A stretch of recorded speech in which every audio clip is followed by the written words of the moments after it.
우리 한반도에 전에도 말씀드렸지만 미국의 그 전쟁 그 전략 물자들이 아주 많이 와서 한반도 주변에 포진해가 있습니다. 안으로도 바깥으로도 아주 심각한 그런 상황이지만 우리가 예수님을 믿는 사람으로서 주님의 평강을 늘 유지하는 것이 아주 중요한 줄 믿습니다. 어떠한 형편이든지 주님의 평강이 우리 마음을 주장할 수 있도록 우리가 그렇게 기도해야 될 줄 믿습니다. 그리스도의 평강이 무엇인가? 첫째로는 그리스도의 평강, 주님의 평강은 세상이 주는 것과 같이 아니합니다. 세상이 주는 것과 같이 아니하고 이 평강은 어떠한 상황 가운데서도 우리 마음 가운데서 우리를 지켜주시는 평안입니다. 어떤 상황 가운데서도 우리를 지켜주시는 평안입니다. 하나님은 전능하시고 우리 주님은 만물의 창조주이십니다. 골로새서 1장 16절 17절에 보면 만물이 그에게 창조되되 하늘과 땅에서 보이는 것들과 보이지 않는 것들과 혹은 보좌들이나 주관들이나 정사들이나 권세들이나 만물이 다 그로 말미암고 그를 위하여 창조되었고 또한 그가 만물보다 먼저 계시고 만물이 그 안에 함께 섰느니라. 만물의 창조주이시다. 우리가 이 만물을 바라볼 때에 그 만물 속에 주님의 숨길을 느낄 수 있어야 되겠습니다. 모든 만물 가운데 주님의 뜻이 계시고 그분이 일하신다는 것을 잊지 말아야 합니다. 이 만물이 다른 누구에게서가 아니라 하나님께로부터 지음을 받았고 하나님의 뜻 가운데 지음을 받았다는 것, 하나님께서 만물의 또한 주관자이시고 창조주이시고 이 보이지 않는 것들과 보이는 것들과 모든 보좌, 주관, 정사, 권세들이나 만물이 다 그로 말미암고 그를 위하여 창조되었고 우리는 주님의 창조의 목적이 모든 만물이 그를 위하여 하나님을 위하여 창조되었다는 것을 잊지 말아야 합니다. 이것이 신본주의입니다. 하나님을 위하여 나도 창조되었다는 것을 알아야 됩니다. 인본주의는 나를 위하여 하나님께서 일하셔야 된다는 것이고 신본주의는 하나님을 위하여 우리가 존재된다는 것을 깨달아야 된다는 것입니다. 이것은 큰 차이가 있습니다. 무슨 뜻이냐면 하나님은 사랑이시다 이렇게 하기 전에 하나님의 뜻 가운데 내가 거하여야 그 사랑 안에 거할 수 있다는 것을 알아야 됩니다. 우리는 먼저 하나님은 사랑이시다 이렇게 해서 하나님 앞에서 나의 모든 실수와 실패와 잘못들을 변명을 그 사랑 속에 묻히려고 합니다. 그것이 아니고 우리가 하나님을 위하여 창조되었기 때문에 내가 하나님의 뜻 안에 거하여야 그 사랑을 안에 거할 수 있다는 것을 잊지 말아야 합니다. 진리가 먼저고 사랑이 먼저가 아닌 것입니다. 그래서 노아 시대 때에 하나님의 사랑이 먼저면 그 많은 사람들 어린 뱃속의 아기서부터 갓난 아기 그 노년에 이르기까지 다 물속에서 수장되었습니다. 사랑이 먼저라면 하나님께서 그들을 용서하시고 불쌍히 여기셔야 합니다. 하나님의 뜻 안에 거하는 자, 그 영혼이 하나님의 사랑과 긍휼을 입을 수 있다는 것을 우리가 잊지 말아야 합니다. 1장 13절에 보시면 그가 우리를 흑암의 권세에서 건져내사 그의 사랑의 아들의 나라로 옮기셨으니 그 아들 안에서 우리가 구속 곧 죄사함을 얻었도다. 흑암의 권세에서 어둠의 세력 그 권세 아래에 있던 우리를 그의 사랑의 아들의 나라로, 이 흑암 속에 흑암 아래에서는 하나님의 사랑을 알 수가 없는 것입니다. 우리를 예수의 피로 속량하셨고 사셨으니까 산 자가 이제 그 아들 안에 우리가 거하여야 그 사랑을 우리가 누릴 수 있는 자가 되는 것입니다. 그래서 이 첫 번째 평강은 새 사람에게 주시는 평안입니다. 여기에 보시면 옛사람은 그리스도를 영접하기 전의 그 모습입니다.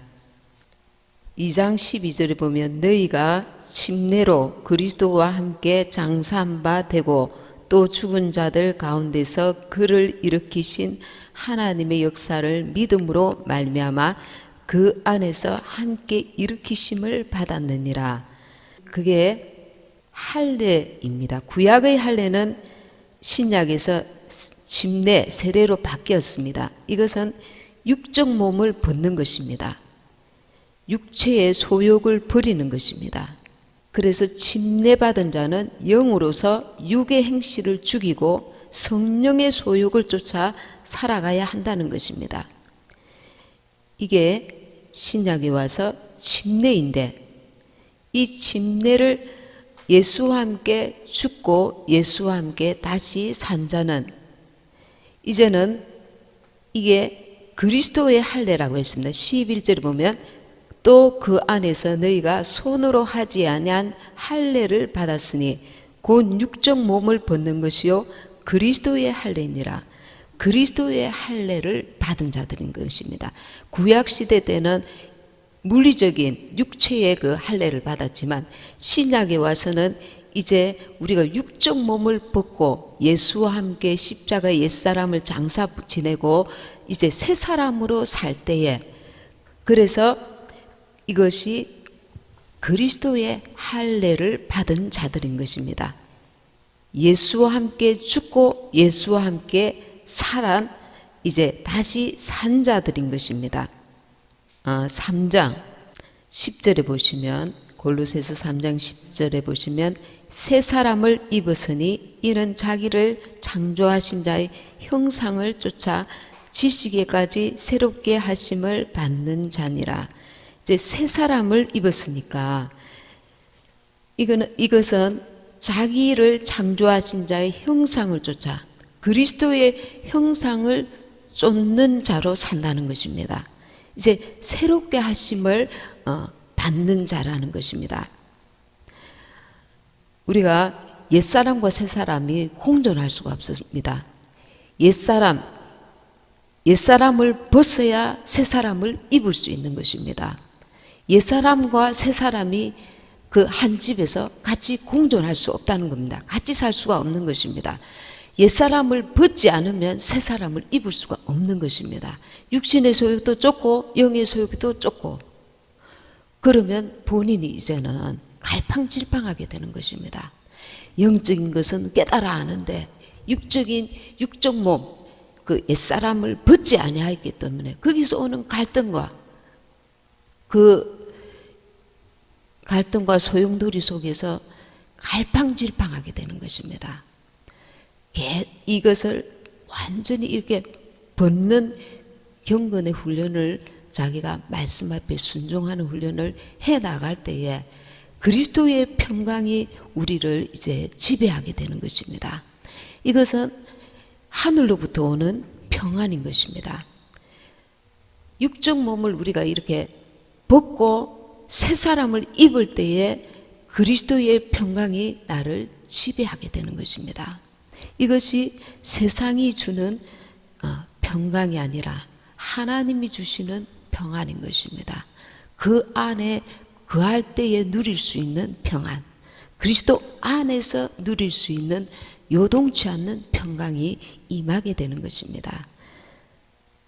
그래서 그 영은 계속 하나님의 형상을 본받고 그 형상을 사모하고 닮아가기를 소원하게 되는 것입니다.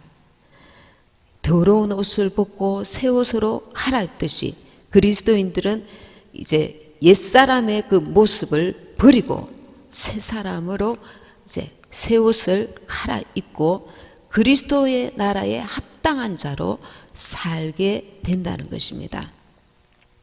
골로새서 3장 12절에 보면 그러므로 너희는 하나님의 택하신 거룩하고 사랑하신 자처럼 긍휼과 자비와 겸손과 온유와 오래 참음을 옷 입고 이 옷이 예수 그리스도의 옷입니다.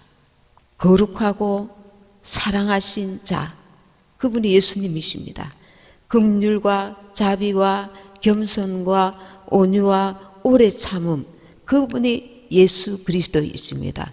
우리가 아직 죄인 되었을 때에 우리를 위하여 십자가에 모진 고통을 당하시고 침뱉음 당하시고 비난과 그리고 모욕과 그리고 채찍에 맞음과 엄청난 그 고통을 십자가에서 당하시면서 우리를 건지시려고 끝까지 인내하시면서 내가 다 이루었다 말씀하시는 것입니다. 누구를 위해서? 우리를 위해서 예수 그리스도께서 이 하나님의 택하신 거룩하고 사랑하신 자처럼 그분은 긍휼과 자비와 겸손과 온유와 오래 참음의 옷을 입으신 분이십니다. 그래서 우리도 영으로 살고자 하는 자들은 육신의 소욕을 쫓지 않고 주님을 날마다 닮아가기를, 이 거룩한 옷을 입기를 사모해야 하는 것입니다. 사모하면서 나의 의지를 들여서 나의 삶에 날마다 원수가 주는 공격이나 억울함이나 일들이나 그 원수가 주는 여러 가지 게임에 속임에 넘어가지 말고 흔들리지 아니하고 예수 그리스도로 옷 입기를 의지를 들여서 사모해야 하는 것입니다. 그리할 때에 그리스도의 평강이 너희 마음을 주장하게 하라. 내가 동의를 해야 하는 것입니다. 주님께서 이 평강을 주기를 원하시지만 내가 동의하지 않고 내 의지를 들여서 그분께 순종하기를 내가 거절한다면 이 옷을, 새 옷을 입을 수가, 온전하게 입을 수가 없는 것입니다. 나는 이제 옛사람 마귀 아래 살던 그 죄의 노예로 사는 것이 아니라 예수 그리스도로 사는 자가 되어야 된다는 것입니다.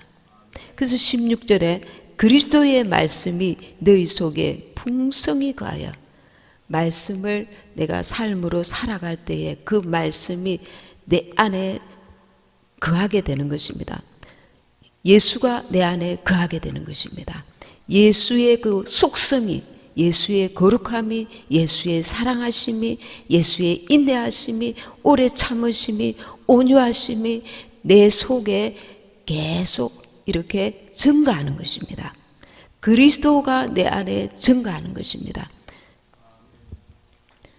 그러면 예수님의 평강이 계속 나를 주장하게 되는 것입니다. 육신에 있는 사람은 육신의 것들로 영향을 받습니다. 돈이 없으면 힘들어요. 마음에 벌써 눌림이 옵니다. 벌써 염려와 근심이 옵니다. 옷을 남들과 같이 입지 않으면 벌써 그것에 영향을 받습니다. 집이 없으면 그것으로 인해서 육신은 힘들고 고달파합니다. 그런데 육신은 어떤 영향을 안 받을 수는 없지만 그러나 그 영이, 새 사람이 평강이 나를 온전히 주장할 때에 내 육체도 그 영향을 받게 되는 것입니다. 내가 육신으로 영향받지 않고 영이 나를 온전히 주장할 때에 그 영으로 영향을 받아서, 그래서 믿음의 선조들께서 십자가에, 그리고 또 엄청난 그 핍박을, 순교를 하게 되는 것입니다. 주님이 주시는 그 평강, 요동치 않는 그 성령이 붙드시는 그리스도의 평강, 그 은혜로 말미암아 능히 감당할 수 있는 자들이 되는 것입니다. 그리고 둘째는 예수가 십자가에서 우리의 죄를 용서하고 사랑한 것처럼 우리가 우리에게 죄 지은 자들을 용서할 때에 함께 하시는 평강입니다. 골로새서 3장 13절에 누가 네게 혐의가 있거든 서로 용납하여 피차 용서하되 주께서 너희를 용서하신 것과 같이 너희도 그리하고, 용서할 때에 주님의 평강이 함께 하시는 것입니다. 예수님께서 우리를 용서하신 것 같이 우리가 이웃의 남의 죄를 용서할 때에 주시는 평강이 있는 것입니다. 그리고 셋째는 하나님을 한 분을 온전히 신뢰할 때 주시는 평강입니다. 세상이 어떠하든지 환경이 어떠하든지 이 마지막 때는 이 평강을 붙들어야 합니다.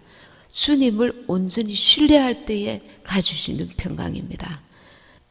우리가 아기를 낳을 때에 산모가 굉장히 이렇게 고통스러워요. 아기를 낳기 직전에는 굉장히 고통스럽지 않습니까? 그런데 예수님을 믿지 않는 자들은 엄마, 남편 이름을 부르기도 하고, 부르다가 그 아픔이 극도에 달하면 막 옆에 있는 남편을 욕도 하기도 하고, 막 자기가 감당이 안 되어서 여러 가지 그 소리들이 나옵니다. 그 비명 소리도 나오고. 그런데 우리 믿는 사람들은 이제 주여 하고 주님을 부르게 됩니다. 제가 그 아이를 둘째를 낳을 때 주여 하고 있는데 그 출산실에 3명이 이제 들어가 있는데 제가 이제 3번째 마지막에 들어갔는데 다른 분들은 엄마 막 남편 이름 부르고 이러는데 저는 주여 하면서 제가 한쪽에서 감사가 되더라고요. 저들은 불러도 도움을 줄 수 없는 사람을 부른단 말입니다. 사람은 그 사람의 그 지금 마음은 사랑을 주고 싶고 함께 고통을 받고 싶지만 어떤 도움을 줄 수는 없어요. 그 상황에서. 근데 우리 주님은 만물을 창조하신, 사람을 창조하신 만물의 주인이시기 때문에 우리가 어떤 문제, 어떤 상황 가운데 그분은 능히 듣고 우리의 기도에 응답하실 수 있는 분이시단 말입니다. 그래서 우리가 주여 이렇게 할 때에 이 만물의 주인 되신 하나님께 기도할 수 있는 것입니다. 이 만물의 주인과 우리가 관계를 맺었다는 이 자체가 엄청난 그 축복인 것입니다. 다른 사람들은 허탄하게 자기 가족을 부릅니다. 남편을 부릅니다. 아무리 불러도 그 고통을 어떻게 조금 더 진통제나 맞출 수 있을까? 어떤 생과 사의 갈림길에서 어떤 일도 해줄 수가 없는 것입니다. 그러나 하나님은 생명의 주인이시기 때문에 우리가 이 만물의 주인이 되시고 창조주 되신 그분의 이름을 부를 때에 그분은 일하시는 것입니다. 역사하시는 것입니다. 우리가 전심으로 그분을 믿고 신뢰하고 부를 때에 그분이 역사하십니다. 전에도 제가 말씀드렸지만 이 고통이 이제 극에 달하니까 그 아기를 낳기 그 당시에 이렇게 이제 고통이 산모의 고통이 극에 달하니까 내 속에서 원수가 생각을 통해서 역사합니다. 하나님이 너를 사랑하시지 않으니까 이 고통에 아무런 역사를 일으키지 않고 계시는 거야. 너는 하나님께서 너의 기도를 응답하시지 않는다. 그렇게 하는 거예요. 근데 한쪽에서는 하나님은 나를 도우실 것이다. 그래서 하나님 빨리 낳게 해주세요. 이런 마음으로 주여 부르고 있고 다른 분들은 이제 자기 가족들을 부르고 있는데 제가 제일 늦게 들어가서 출산실에 있었는데 제가 가장 빨리 그것도 30분 만에 들어가자마자 아기를 출산했습니다. 그래서 하나님은 우리가 이 환경으로서는 하나님이 역사하시지 않는 것 같지만 끝까지 그분을 신뢰하는 자들에게 하나님이 역사하신다는 것입니다. 전적으로 우리가 이 마지막 때는 그분을 신뢰해야 합니다. 그러려면 날마다 하나님과 사귐이 있어야 돼요. 사귐이 없으면 관계가 멀어집니다. 사람도 가족이라도 친척이라도 멀리 떨어져 있으면 얼굴을 마주 대면하지 않으면 그만큼 멀어지잖아요. 근데 하나님과의 사귐도 마찬가지입니다. 하나님과 우리가 인격적인 사귐이 날마다 있을 때에, 깊어질 때에 내가 그분의 마음을 알고 그분의 뜻을 알고 그분께 순종해 나가면서 그분과의 관계가 계속 깊어질 때에 주님께서 나의 기도를 빨리 역사하실 수 있는 것입니다. 그리고 우리가 육신적인 것들로 인해서 하나님의 것들을 빨리 조급하게 판단하면 안 돼요. 이 땅에 하나님께서 우리에게 주시고자 하는 것이 있는 게 아니라 주님의 나라에서 우리가 정말 영원한 그 상급을 받기 때문에 이 땅의 것들로 인해서 하나님께서 주셨네, 안 주셨네, 응답하셨네, 안 하셨네 이렇게 판단하는 것은 아직도 육적 몸을 벗지 않은 것입니다. 우리가 육신의 눈으로서 판단하는 이 자체를 그래서 이렇게 절제해야 하는 것입니다. 하나님의 기뻐하시고 온전하신 뜻을 우리가 순종할 때에 그 모든 것까지 주님께 맡기는 것입니다. 그리고 끝까지 인내해야 합니다. 이 전적으로 하나님을 신뢰함과 같이 인내를 온전히 이루는 자에게 하나님께서 평강의 심지가 견고한 자에게 평강의 평강을 주신다고 약속하신 것입니다. 어떤 외국에 어떤 그 자매가 있었는데 갑자기 이렇게 몸 상태가 안 좋아져 가지고 이제 식물 인간이 되었습니다. 그것도 이제 4년 동안이나 식물 인간이 되었습니다. 그런데 4년 후에 전혀 그 변화가 조금씩 있은 게 아니라 갑자기 이 자매가 눈을 떠서 자기를 간호하는 엄마에게 눈을 뜨고 이제 의식이 돌아온 거예요. 그래서 깜짝 놀랐는데 이 자매가 뭐라고 했냐면 첫 마디가 엄마, 나는 엄마와 가족들이 하는 얘기를 다 들었어요. 그러는 거예요. 몸은 전혀 움직이지 못했지만 귀로는 그들이 무슨 말을 하는지 다 들은 것입니다. 특별히 그들에게는 오빠가 둘이 있었습니다. 그래서 이 아이의 그 동생의 이름을 부르면서 늘 위로해주고 너는 일어날 수 있어. 계속 위로해주고 용기를 주고 그 동생을 포기하지 아니하였습니다. 그래서 자기는 누워 있으면서 포기하고 싶은 그 마음이 올라올 때마다 가족들의 그 위로의 말, 용기의 말을 계속 붙들었다는 거예요. 그래서 4년 만에 기적적으로 눈을 떴습니다. 근데 하반신은 꼼짝을 않는 거예요. 하반신은 그 의사들은 하반신은 마비되어서 걸어 다닐 수도 없고 이제 휠체어를 타야 된다고 했습니다. 그래서 휠체어를 이제 타게 되었습니다. 그런데 휠체어를 탔는데 어느 날 이 오빠들이 이 동생에게 수영을 권했습니다. 아무리 애써도 이렇게 전혀 하반신이 마비에 대해서 꿈쩍을 않는 거예요. 근데 휠체어를 타고 있는 동생에게 수영을 그 물속에 들어가 보라고 억지로 이제 밀어넣었습니다.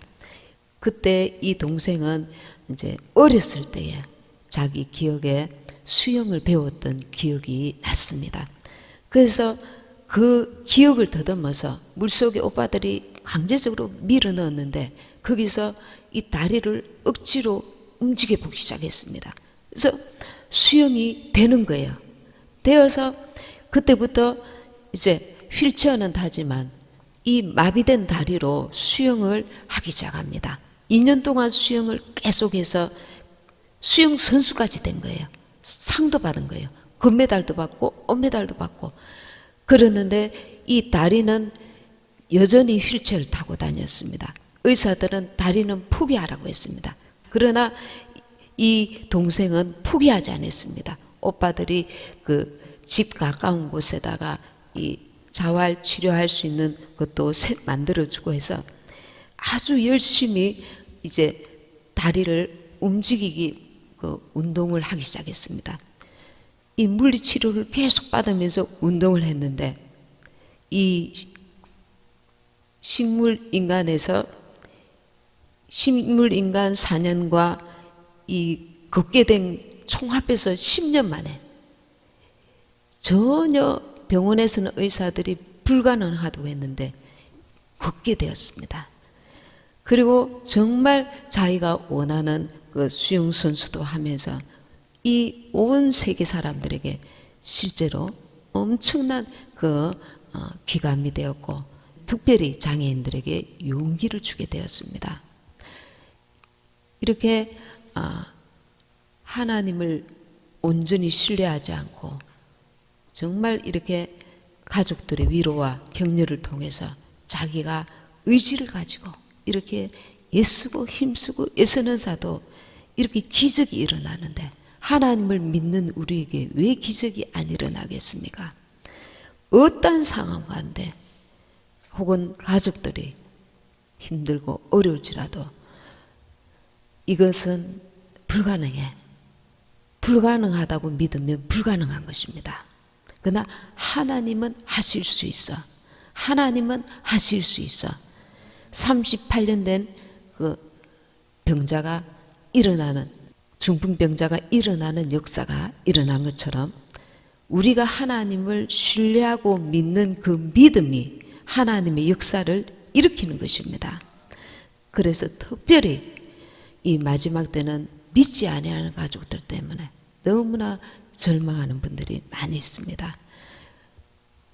내 가족이기 때문에 내게 주신 가족을 정말 구원함을 받아야 되는데 어떻게 너무나 난감하단 말입니다. 근데 하나님을 온전히 신뢰하는 마음으로 믿음을 가지고 우리는 끝까지 그들의 영혼을 위해서 기도해야 될 줄 믿습니다. 아멘. 골로새서 3장 15, 16, 17절 제가 다시 한번 읽겠습니다. 그리스도의 평강이 너희 마음을 추장하게 하라. 평강을 위하여 너희가 한 몸으로 부르심을 받았나니 또한 너희는 감사하는 자가 되라.